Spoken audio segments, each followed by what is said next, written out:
Притесних се. Затова ще извинявате, ако по време на моите приветствени думи допусна някои грешки. Ще бъдат неволни. Уважаеми господин Генчев, кмет на община Свищов, уважаеми господин Иванов, министър на труда и социалната политика, уважаеми Ваше Преосвещенство Никополски епископ Матей, господин Здравков, областен управител, скъпи гости, приятели, членове на настоятелството, представители на бизнеса. Изключително много съм развълнуван, защото днес нашата академична общност преди няколко месеца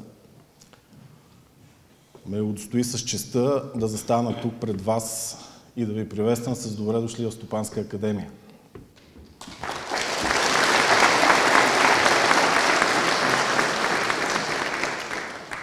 Уважаеми колеги и скъпи студенти,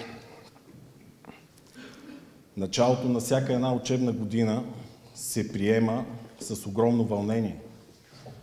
И това вълнение проистича от възможността ние да посрещнем днес новото попълнение, което прекрачва прага на нашата алма матер. Това попълнение ни зарежда с огромна енергия и надежда за бъдещето на нашето висше училище. Днес за 89-ти път ние посрещаме младите хора, които направиха своя избор да продължат своето обучение тук при нас, за да може академията да остане винаги в сърцата ни. Добре дошли, скъпи първокурсници! Трябва да знаете едно. Интелектуалното израстване на всеки един от вас е привилегия, която е за знаещите, искащите и амбициозни хора. За тези от вас, които си поставят високи, но не забравяйте, реалистични цели. Вашите мечти и успешна реализация мотивират цялата академична общност да влага своите усилия в това вие да се превърнете в едни добри професионалисти, защото вие сте бъдещето на нашата икономика. България в днешния момент все по-силно се нуждае от такива специалисти като вас, които ще гарантират нейния икономически просперитет, нейното бъдеще. Вие сте нашето национално богатство. Изборът да продължите днес вашето обучение в Свищов ви дава шанс да погледнете към нови хоризонти и да можете да се реализирате като стойностни специалисти. Тук е моментът да посоча, че всички вие ще имате възможността да се обучавате от най-добрите преподаватели в нашата страна. Моята молба е през този престой вие да успеете да извлечете максимума от усилия и знания. И с гордост искам да отбележа, че тези наши преподаватели, които ще предоставят тези знания на вас, са високо ценени професионалисти, които на базата на своя опит и работа са се доказали не само в нашата страна, но и извън нея.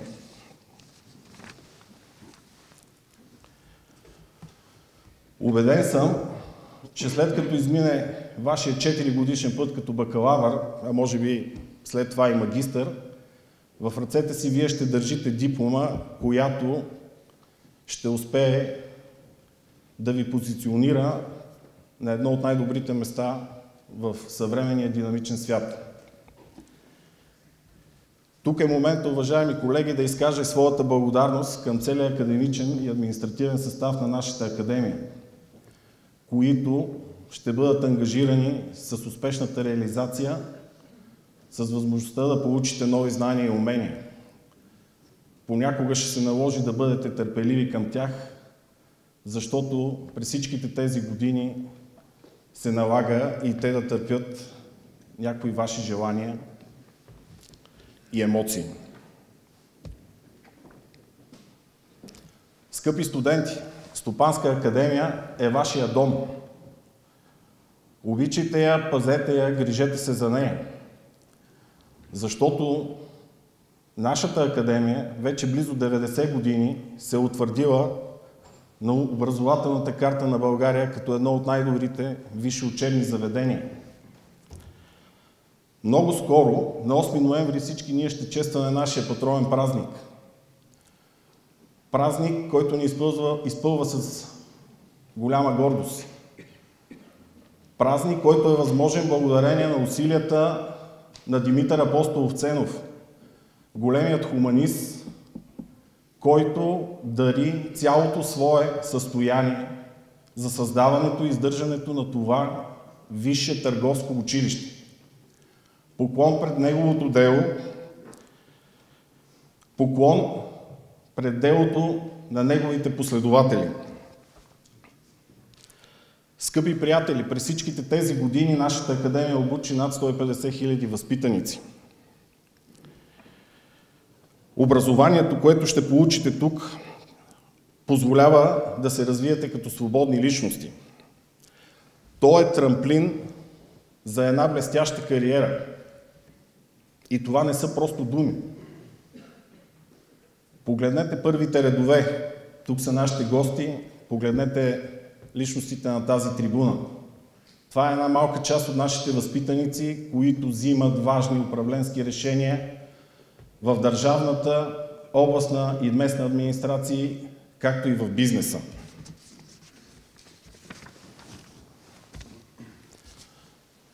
Уважаеми студенти, не приемайте успеха за даденост или като доза голям късмет.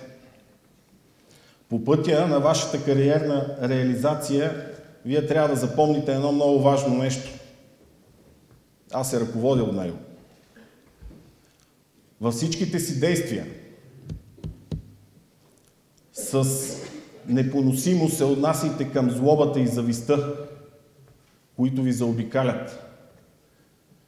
Много често те са прикрити зад маските на лицемерието и лъжата. Запомнете едно, ако изберете да тръгнете по този коварен път на вашето кариерно развитие, вие сте обречени на гибел. Но нека да спра до тук. В духа на днешния празник ви пожелавам да бъдете здрави, да бъдете силни, да мечтаете. Честит празник, честита нова академична 2024-2025 година. Благодаря.